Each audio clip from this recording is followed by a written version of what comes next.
নিজেদের শক্তি প্রয়োগ করে যখন ইসলামী আন্দোলনকে বন্ধ করতে পারে নাই, বন্ধ করার জন্য প্রশাসনিক শক্তি ব্যবহার করেছে, আল্লাহ রাব্বুল আলামিন বলেন ধ্বংস হবে দুই হাত। যারা এক হাত দিয়া আল্লাহর কোরআনের আন্দোলনকে দমিয়ে দেওয়ার চেষ্টা করে পারে নাই, অন্য হাত প্রশাসনের হাত ব্যবহার করেছে। ওরা বর্তমান যুগের ডিজিটাল আবুল আহাব। ওদের এক হাত হলো ক্ষমতার হাত, আর একটা হাত কিসের হাত? প্রশাসনের হাত। মাহফিলগুলো তৈরি হয়েছে, বিশাল বড় বড় তাফসীরুল কুরআন মাহফিল, হাজার হাজার মানুষ আসবে, আলোচক উপস্থিত হয়ে গেছে, আলোচনা করা হবে। সেইখানে গিয়েও একজন মানুষ নিজে বন্ধ করতে পারে নাই, ফোন দিয়ে প্রশাসনের সহযোগিতা নিয়ে মাহফিল বন্ধ করেছে। হয়েছে না হয় নাই? যারা এমনটি করেছে নিজের হাত এবং প্রশাসনের হাত ব্যবহার করেছে, আল্লাহ পাক বলেন তাব্বাত ইয়াদা আবি লাহাব, ধ্বংস হোক আবু লাহাবের দুই হাত। এক হাত ধ্বংস হোক আবু লাহাবের হাত, আর একটা ধ্বংস হোক আবু লাহাবের প্রশাসনের হাত। তখনও ধ্বংস হয়েছে, এখনো ধ্বংস হয়েছে। জোরে বলেন ঠিক কিনা? দাওয়াতে বাধা দিয়েছিল আবু লাহাবের কাজ। আল্লাহ রসুলের সন্তান মারা যাওয়ার পরে রাস্তার মোড়ে দাঁড়িয়ে খোরমা বিতরণ করেছিল আবু লাহাবের কাজ। ইসলামী আন্দোলনকে, কোরআনের আন্দোলনকে নিভিয়ে দেওয়া ছিল আবু লাহাবের কাজ। ওরা সমস্ত পাইতারা করে আল্লাহর দ্বীনের বাতিটাকে নিভিয়ে দেওয়ার জন্য চেষ্টা করেছিল, আবু লাহাবের কাজ। 2024 সালে এসেও যারা এই কাজটা করেছে, ওদের রক্ত পরীক্ষা করলে আবু লাহাবের রক্ত খুঁজে পাওয়া যাবে।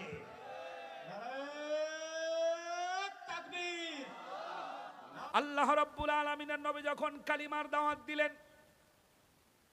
প্রথম নাম্বার কথা হলো, এই পাহাড়ের ওপারের একদল সৈনিক তোমাদেরকে শেষ করে ফেলবে। ওইটা ওরা দেখে নাই, কিন্তু নবীর কথার উপরে তারা বিশ্বাস করলো। দ্বিতীয় নাম্বার পয়েন্ট হলো, আল্লাহ রাব্বুল আলামিনের নবী যখন বললেন মৃত্যুর পরে তোমাদেরকে জাহান্নামে যেতে হবে, এটাও তারা দেখে নাই। কিংকর্তব্য বিমূঢ় হয়ে পড়েছে, কি জবাব দেবে? একই বিষয়ে একবার এক মুহূর্ত আগে আমরা তাকে সত্যবাদী বললাম, আর সেই আরেকটা একই বিষয়ে কয়েক মুহূর্ত পরে একই মানুষকে আবার মিথ্যাবাদী বলি কিভাবে? আবু জেহেল মাথা নত করে দিয়েছে। আছেন তো? মনোযোগ আছে? একটু খেয়াল করেন। আবু জেহেল মাথা নত করে দিয়েছে, কিচ্ছু বলার ভাষা খুঁজে পাচ্ছে না। আবু সুফিয়ান মাথা নিচু করে দিয়েছে, কোন শব্দ উচ্চারণ করার ভাষা খুঁজে পাই না। উতবা সাইবারা অবাক হয়ে তাকিয়ে আছে, কেউ মাথা উঁচু করে না। খারাপের খারাপ, জনমের খারাপ, সব কাফেরের ভেতর থেকে একজন ব্যক্তি মাথা উঁচু করে কথা বলার জন্য মাথা তুলল, তার নাম হলো আবু লাহাব। ফাকালা আবু লাহাব, কেউ মাথা উঁচু করে নাই, আবু জেহেল উঁচু করে নাই, আবু সুফিয়ান উঁচু করে নাই, উতবা সাইবা উঁচু করে নাই, ওয়ালিদ ইবনে মুগিরা উঁচু করে নাই, মাথা উঁচু করেছে আবু লাহাব। মাথা উঁচু করে বলল, মুহাম্মদ তোমার কি আর কোনো কাজ কাম নাই? আমাদেরকে সকালবেলা ডাক দিয়া তুমি তোমার ধর্মের কথা শোনাও। আমরা মক্কার নেতৃস্থানীয় ব্যক্তিবর্গ যারা এখানে এসেছি সবগুলো উচ্চ পদস্থ কর্মকর্তা। একজন হলো সিটি মেয়র, আর একজন হলো স্বরাষ্ট্র, আর একজন হলো সিটি মেয়র, আর একজন হলো স্বরাষ্ট্রমন্ত্রী, আর একজন হলো অর্থমন্ত্রী। এই শ্রেণীর ভালো ভালো এলাকার সব গণ্যমান্য ব্যক্তিদেরকে ডাক দিয়ে তুমি তোমার ধর্মের কথা শোনাবা। এইটা হতে পারে না, আমাদের সময় নষ্ট করলে কেন? এখান থেকে একটা পয়েন্ট আউট করি আমরা, আমার ভাইরা, তামাম দুনিয়ার বুকে দেখবেন ভালো করে মিলায়া, তামাম পৃথিবীর বুকে, এই দুনিয়ার বুকে শুধুমাত্র ইসলামী আন্দোলনের কর্মী নেতা বাদ দিয়া যত রাজনৈতিক নেতা আছে, কর্মী আছে, বড় বড় নেতাদের কাছে ধর্মটা একেবারে কিছুই না, ঠিক না? যে দলের নেতাই বলেন, আপনি যদি আপনাদের এই এলাকায় প্রশাসনের বড় বড় অফিসারদেরকে দাওয়াত দেন, আমাদের ওখানে তাফসীর মাহফিল আসবেন, বড় বড় চেয়ারম্যান মেম্বার যারা আছে তাদেরকে যদি দাওয়াত দেন, আমাদের ওখানে তাফসীর মাহফিল আসবেন, এইভাবে করে আপনি যদি দাওয়াত দেন, দেখবেন পুরা এলাকার সব জনশক্তি মাঠে উপস্থিত হলেও ওই সমস্ত নেতাদেরকে আর প্রশাসনের ভাইদেরকে খুঁজে পাওয়া যাবে না। তার মানে হলো তাদের কাছে ধর্ম ভালো লাগে না, সব ভালো লাগে, শুধুমাত্র ইসলামের কথাগুলোই তাদের কাছে পছন্দ হয় না। এখনো যারা এমন আছে, রক্ত পরীক্ষা করলে আবুল আহাবের রক্তই পাওয়া যাবে। এই মাল এখনো আছে না নাই? জোরে বলেন, এই মাল এখনো আছে না নাই? আমার ভাইরা, আবুল আহাব আল্লাহ রাব্বুল আলামিনের নবী, কালিমার দাওয়াত শোনার পরে আবুল আহাব মাথা উঁচু করে বলল, তাব্বালাকা সাইরুল ইয়াউম আলিহাদা জামাতানা। তুমি তোমার ধর্মের কথা শোনানোর জন্যই কি আমাদের এখানে একত্রিত করেছো নাকি? যদি তাই হয় তাহলে তোমার প্রত্যেকটি দিন যেন ধ্বংস হয়ে যায়। মুহাম্মদ, তুমিও ধ্বংস হও, তোমার দিনটাও যেন ধ্বংস হয়। জোরে কন নাউজুবিল্লাহ। বন্ধুর উপরে যখন আঘাত হলো, আল্লাহ রাব্বুল আলামিনের নবী আল্লাহ পাক সহ্য করলেন না, সাথে সাথে নাজিল করলেন, তাব্বাত ইয়াদা আবি লাহাবি ওয়া তাব মা আগনা আনহু মালুহু ওয়া মা কাসাব। জোরে বলেন আল্লাহু আকবার। আল্লাহ রাব্বুল আলামিন আবুল আহাব হাত উঁচু করে বলছে, তাব্বালাকা সাইরুল ইয়াউম, তোমার প্রত্যেকটি দিন যেন ধ্বংস হয়ে যায়। এই কথা আবুল আহাব বলল এক আঙ্গুল উঁচা করে। আপনি যখন কোনো মানুষকে ধমক দিবেন তখন কি এক হাতের আঙ্গুলি উঁচা করবেন নাকি দুই হাত এভাবে এভাবে করে নাড়ায় বলবেন, তোরে কিন্তু মাই দিয়ে শেষ করে ফেলাবো? এরকম করে বললে কি পাতলা পাতলা হয়ে গেল না? কোনো শক্ত আছে, শক্তি আছে? আর যদি বলেন খবরদার পিঠের চামড়া তুলে নেব, তাহলে এর একটা কি আছে? ওজন আছে। এর একটা কি আছে? ওজন আছে।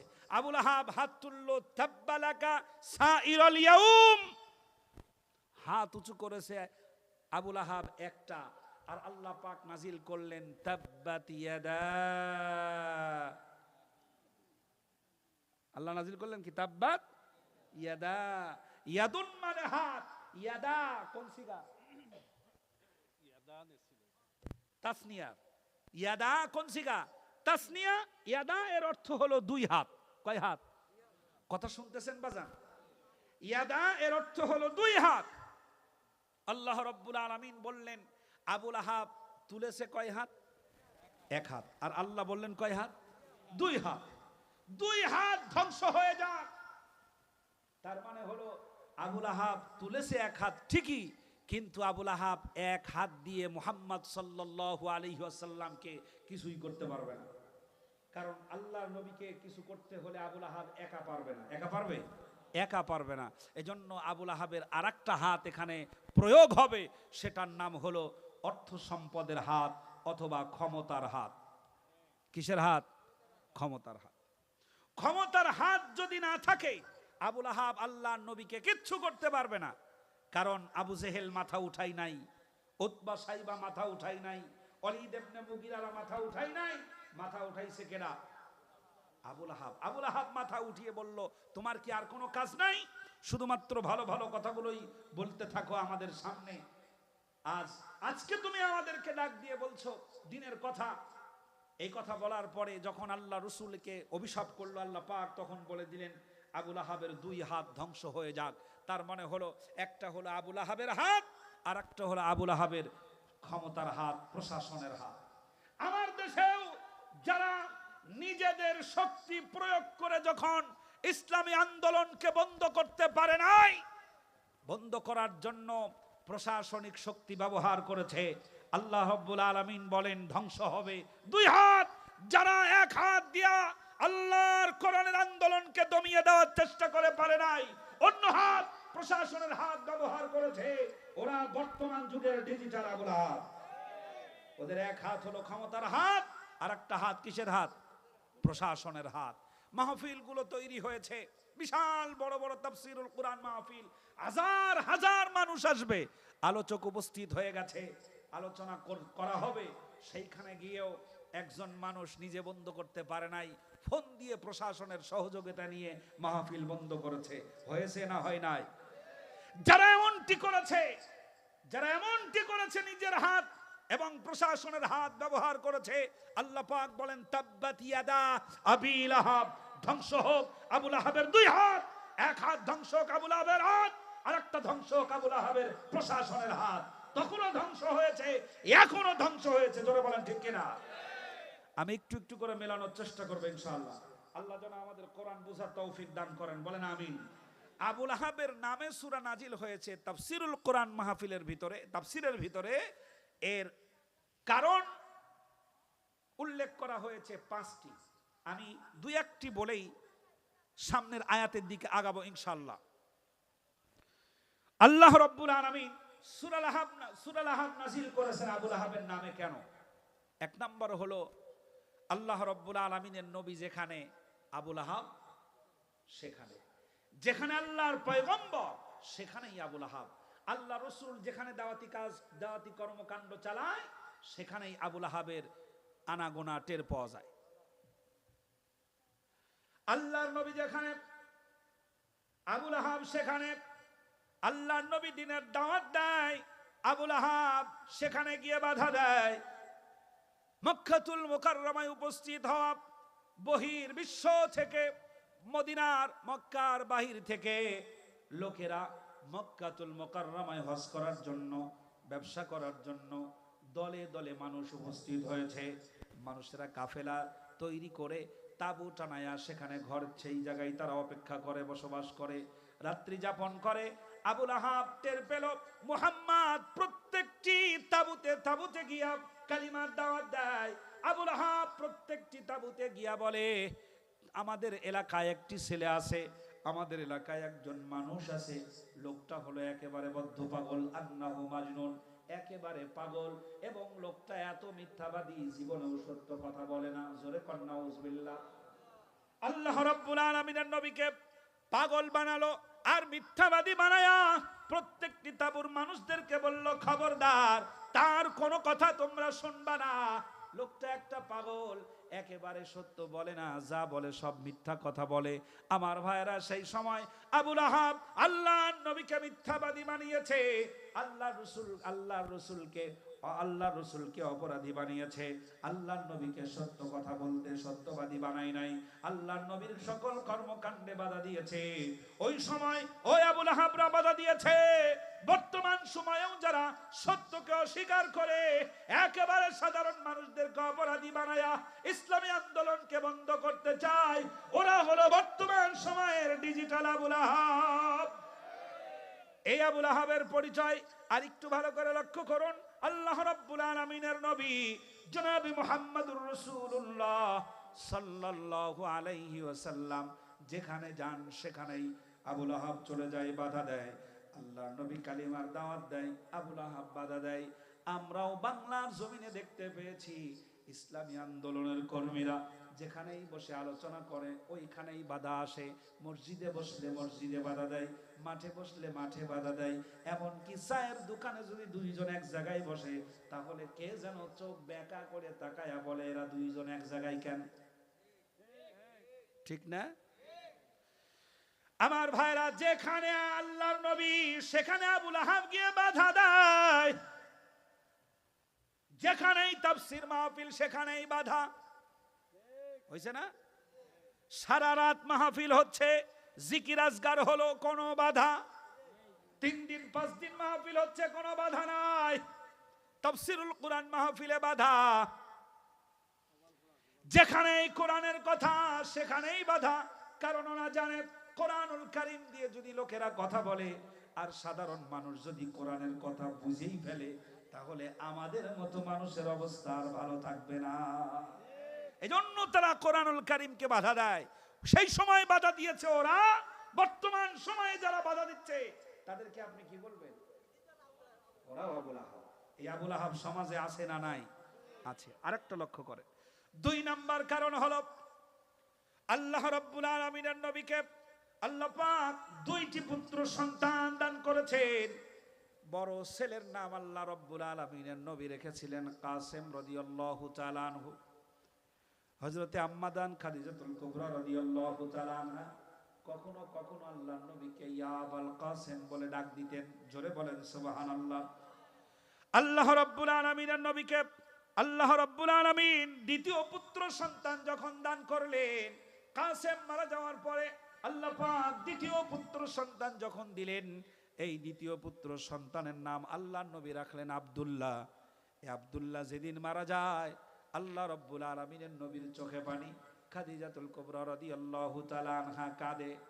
আবু লাহাব টের পেয়েছে, আল্লাহর নবী আবু লাহাব টের পেয়েছে মুহাম্মাদের ছেলে আব্দুল্লাহ পৃথিবীতে নাই। আবু লাহাব খোরমা নিয়ে দৌড় দিয়ে চলে গেছে মক্কার লোকদের বাড়িতে বাড়িতে গিয়ে বলে, শুনে নাও, মুহাম্মাদের ছেলে আব্দুল্লাহ চিরতরে বিদায় হয়ে গেছে। ওর আর কোনো ছেলে থাকবে না, ওর অনুসরণ করার মতো আর কেউ থাকবে না, ওর বংশে বাতি জ্বালানোর মতো আর কেউ থাকবে না। তোমরা খুশি হও, এই নাও খুরমা খাও। লোকদেরকে খুরমা খাওয়ায়, মিষ্টি বিতরণ করে। সেই সময় তো বাংলাদেশের জিলাপি সৌদি আরব পর্যন্ত যায় নাই। ওই সময় যেটা পাওয়া যায় সেটা হলো শুকনা খেজুর, যার নাম হলো খুরমা। নাম কি? খুরমা খেজুর লোকের বাড়িতে বাড়িতে গিয়ে দেয় আর বলে, খুরমা খাও, খুশির সংবাদ আছে। কি খুশির সংবাদ? কই মুহাম্মাদের ছেলে মারা গেছে। কথা শুনতেছেন? মুহাম্মাদের ছেলে আব্দুল্লাহ মরে গেছে, এইটা হলো আমার কাছে খুশির সংবাদ। তোমরা মিষ্টি বিতরণ করো, মিষ্টি খাও, এই নাও খুরমা খাও। সেই সময়ের আবু লাহাব আল্লাহর নবীর সন্তান মারা যাওয়ার পরে ঘরে ঘরে গিয়ে খুরমা বিতরণ করেছে। আর বর্তমান যুগের ডিজিটাল আবু লাহাবরা কোরআনের পাখিদেরকে, ইসলামী আন্দোলনের সৈনিকদেরকে ফাঁসির কাস্টে ঝুলিয়ে রাস্তার মোড়ে মোড়ে মিষ্টি বিতরণ করেছে। এ আবু লাহাব আছে না নাই? আছে। আপনি হয়তো বলবেন, হুজুর আবু লাহাব মরে গেছে কবে? আর আপনি এখন সেই আবু লাহাবের পুরান্না কাহিনী তুলছেন। আবু লাহাব কি এখন দুনিয়ায় আছে?